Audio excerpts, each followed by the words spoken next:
Hi, welcome to Craft It Sweetly. I'm Diana.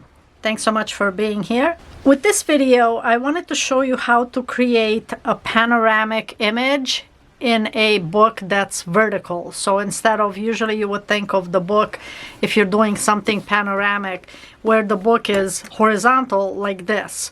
I've done a video on how to create that. So for this, I wanted to show you how to create two panoramic images in one book. Now, it wouldn't really work doing it with one.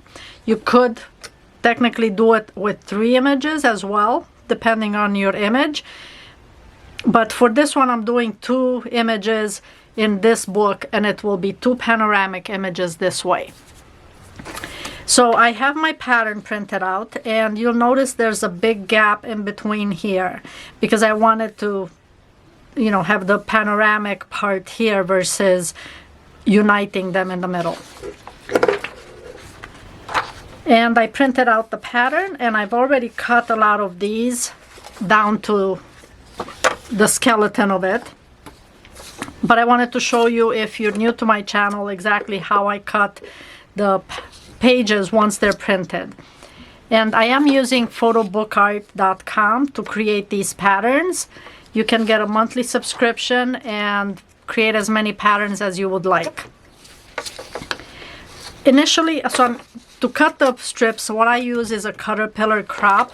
You can use, they have a Caterpillar Pro as well. This works just as fine.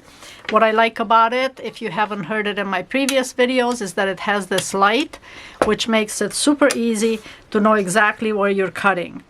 So I'm gonna just set my pattern down and cut. And usually I trim off all the edges around. Now here I'm going just along the horizontal line at the bottom. And the light helps immensely when I'm trying to line things up. Now that's the bottom of my pattern. So now this goes on top. So now I have all my strips. What I usually do is I will cut all the strips for all the pages instead of cutting a page and then gluing it in the book. The reason I'm going to do that is I don't want to have to take out the trimmer again and then back to the gluing and back and forth.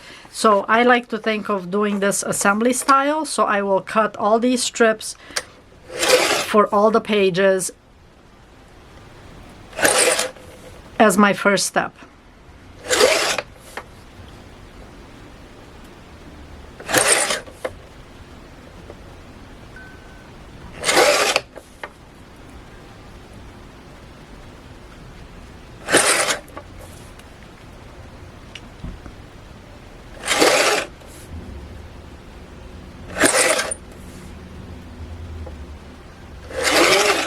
Okay, so this is my first stack, and I will take all of these and do the same thing with all of them, but I won't bore you on camera doing that.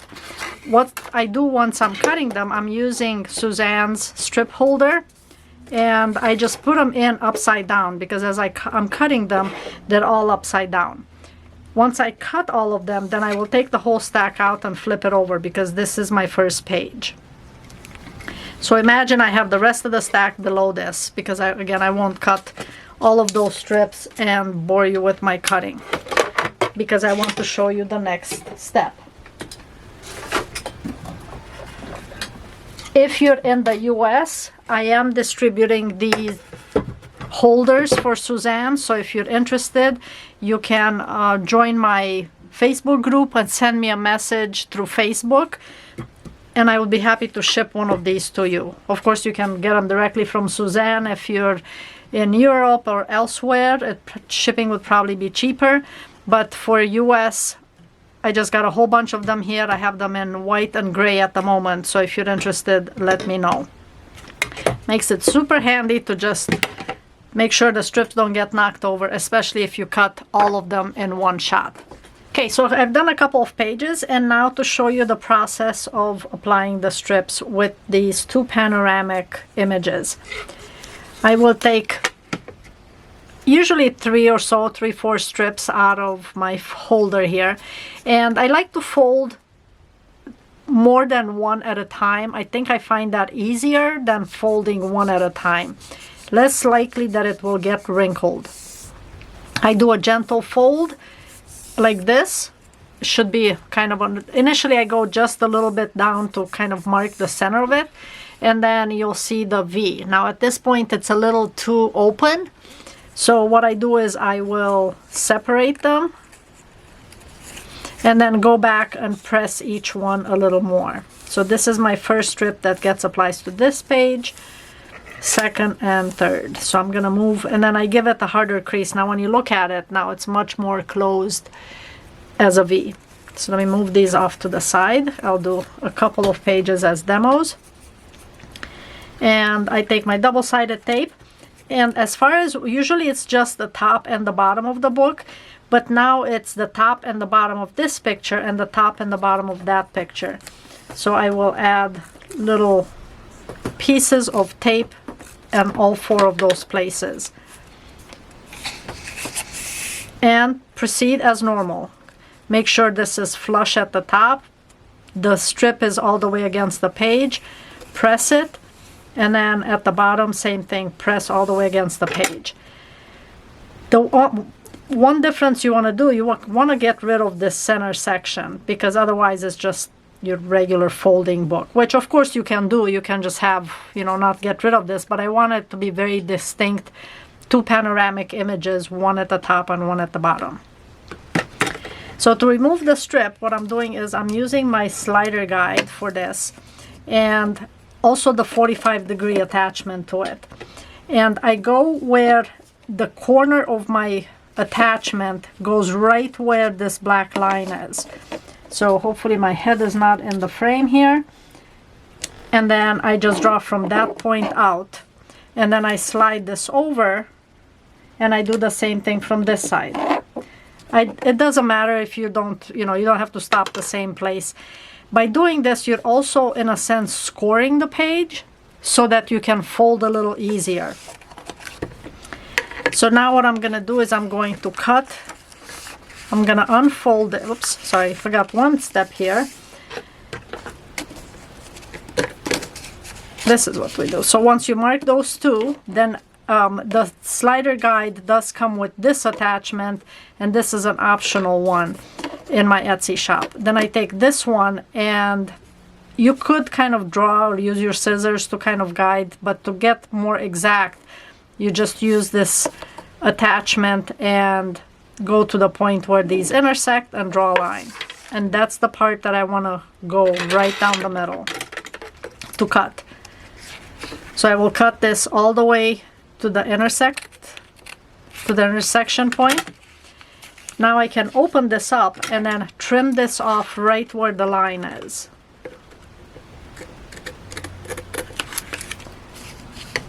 Okay, and then this gets folded back, and see how nice and easy that was, folding it right along the score line where the pen was.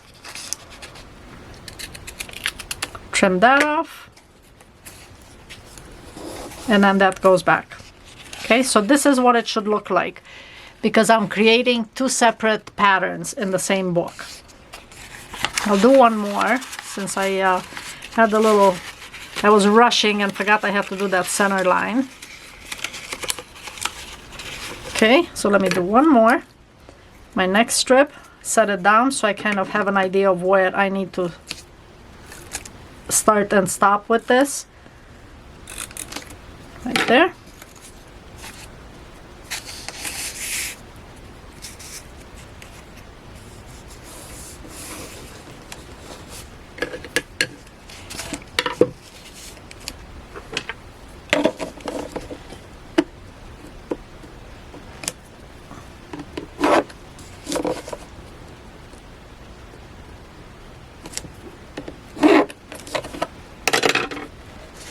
Okay. Almost did that again. Rushing to get to the next, to cutting the strip out.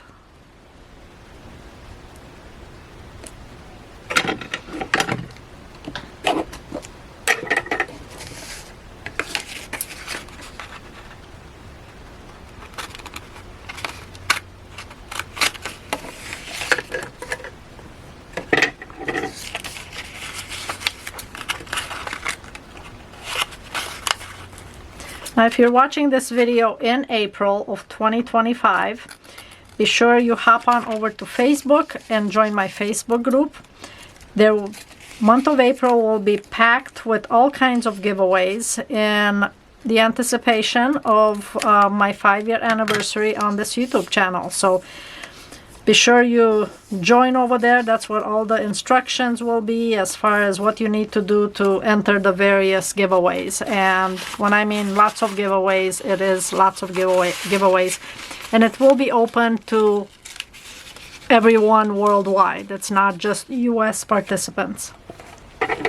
Okay, so I will show you what it looks like. I mean, it's only a few pages at this point, but just wanted to give you an idea of what it looks like so far.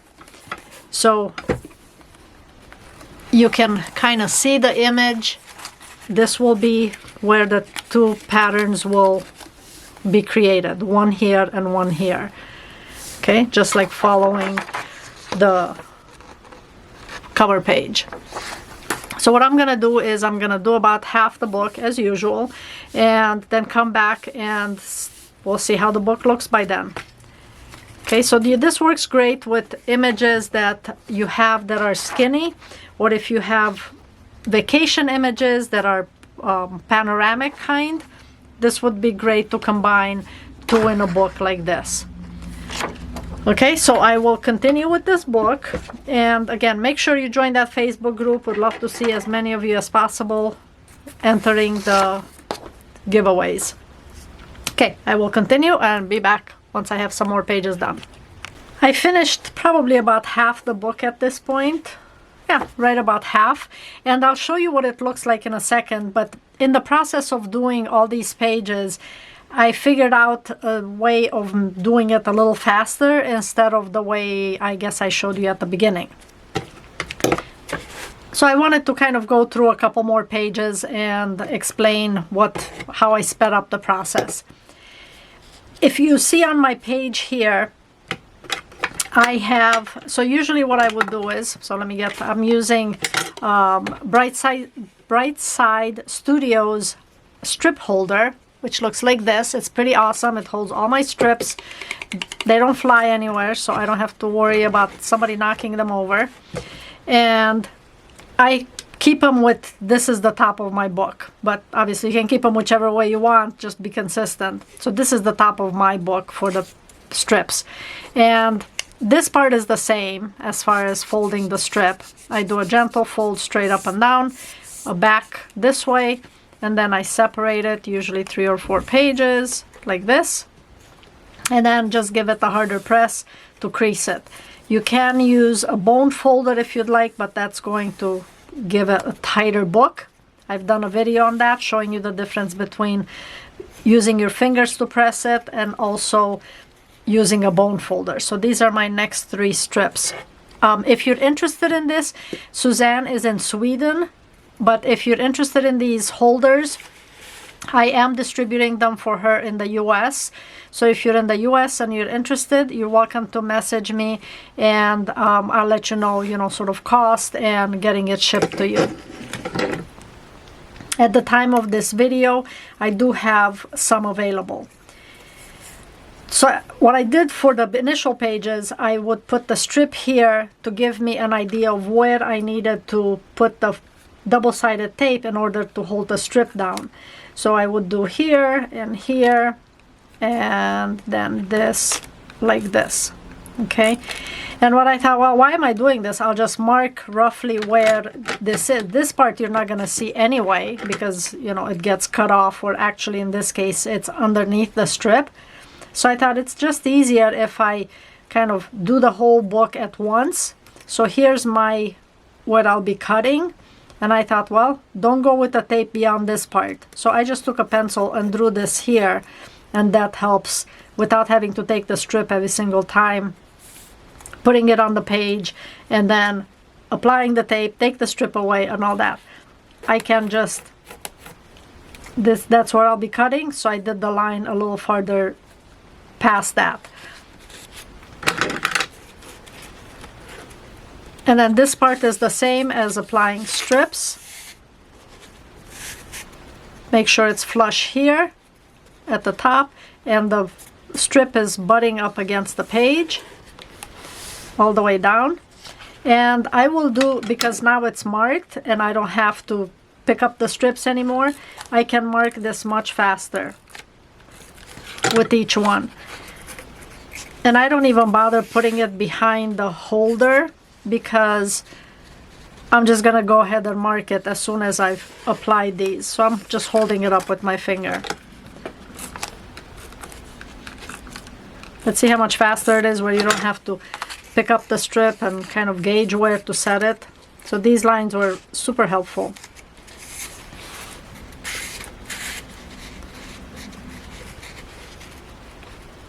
Flush down. Kind of working under the pages, hope you saw that, but just pressing it down. Now these strips are down, and I'm using the slider guide to do the 2 diagonal lines.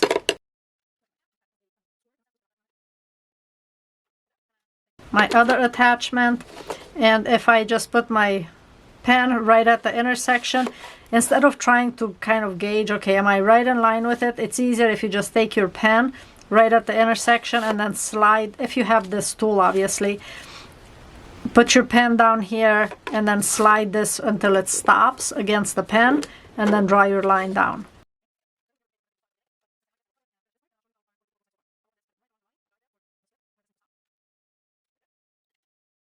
And at the beginning I wasn't doing this, but I've decided just to help kind of hold things down, I'm applying just a little bit of tape on each side of the triangle, and that holds the little flap down. Is it necessary? No, it stayed, you know, it stayed fine earlier, but I thought it just, you know, make sure it doesn't open, I don't have to fiddle with it. So I'll do these in a little bit, but I just wanted to show you what the book looks like so far. From the top it's the same as usual, and from the front, whoops, this is the book. So I've got one panoramic going here and then the other panoramic at the bottom with this kind of gap in the middle. You can think about this as 2, how tall is this? Let me see, I can hold it against my, here, it's 3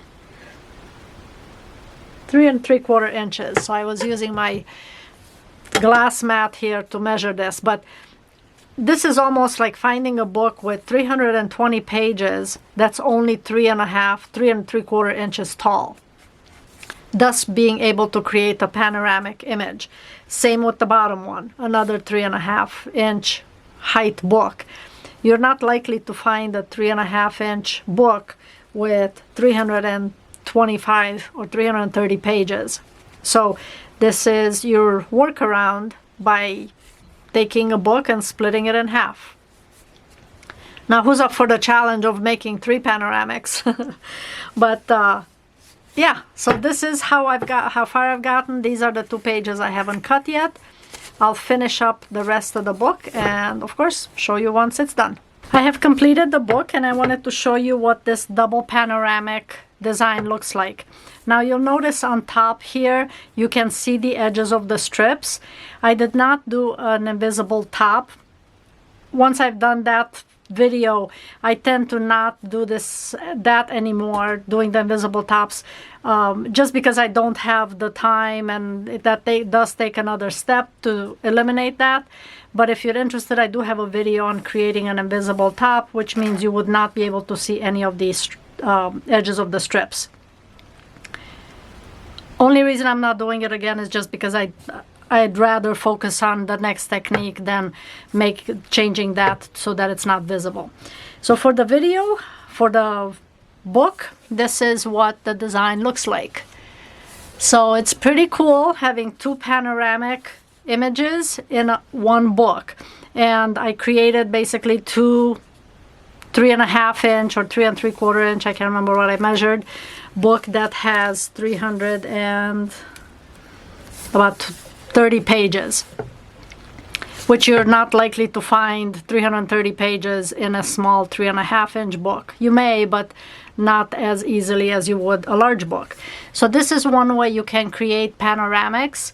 Now you may have, you know, family portrait that you can do bridal party would be amazing to have two images here, or all the bridesmaids and all the groomsmen. So lots of possibilities in creating a double panoramic design.